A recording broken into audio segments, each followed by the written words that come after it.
Atlantis হারিয়ে যাওয়া এক সভ্যতার রহস্যময় কাহিনী। আটলান্টিস এটি এক রহস্যময় দ্বীপরাষ্ট্র, যা প্রাচীন গ্রিক দার্শনিক প্লেটোর লেখায় পাওয়া যায়। তিনি খ্রিস্টপূর্ব ৪র্থ শতাব্দীতে প্রায় ৩৬০ খ্রিস্টপূর্বে তিমাইয়স এবং ক্রিতিয়াস নামক সংলাপে আটলান্টিস সম্পর্কে লিখেছিলেন। প্লেটোর বর্ণনা অনুসারে আটলান্টিস ছিল এক উন্নত সভ্যতা, যেখানে শক্তিশালী নৌবাহিনী, অত্যাধুনিক স্থাপত্য ও অগ্রসর প্রযুক্তির সমাহার ছিল।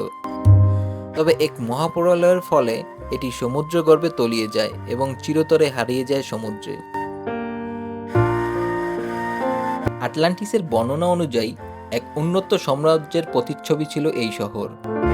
প্লেটোর বর্ণনা মতে আটলান্টিস ছিল এক বিশাল সাম্রাজ্য, যা আটলান্টিক মহাসাগরের কোথাও অবস্থিত ছিল। এটি ছিল শক্তিশালী, ঐশ্বর্যশালী এবং অত্যন্ত উন্নত একটি সভ্যতা।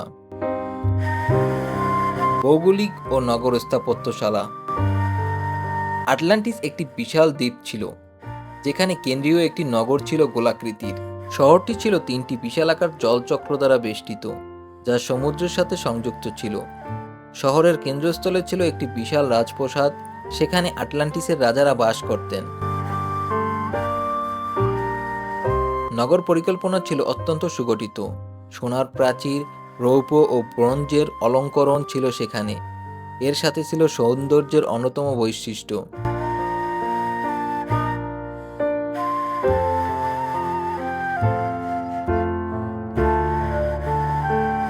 আটলান্টিসের রাজনীতি ও সমাজ ব্যবস্থা।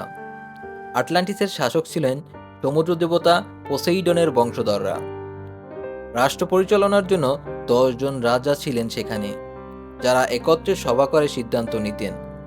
আটলান্টিসের জনগণ ছিল শিক্ষিত, সংস্কৃত মনস্ক ও বিজ্ঞানে উন্নত। প্রযুক্তি ও জ্ঞানের দিক থেকে আটলান্টিস।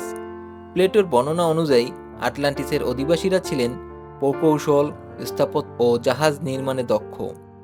তারা বিদ্যুৎ বা কোনো অজানা শক্তি ব্যবহার করত বলে ধারণা করা হয়। কিছু তত্ত্ব অনুসারে আটলান্টিসের অধিবাসীরা বিমান ও উড়ন্ত যান ব্যবহার করত।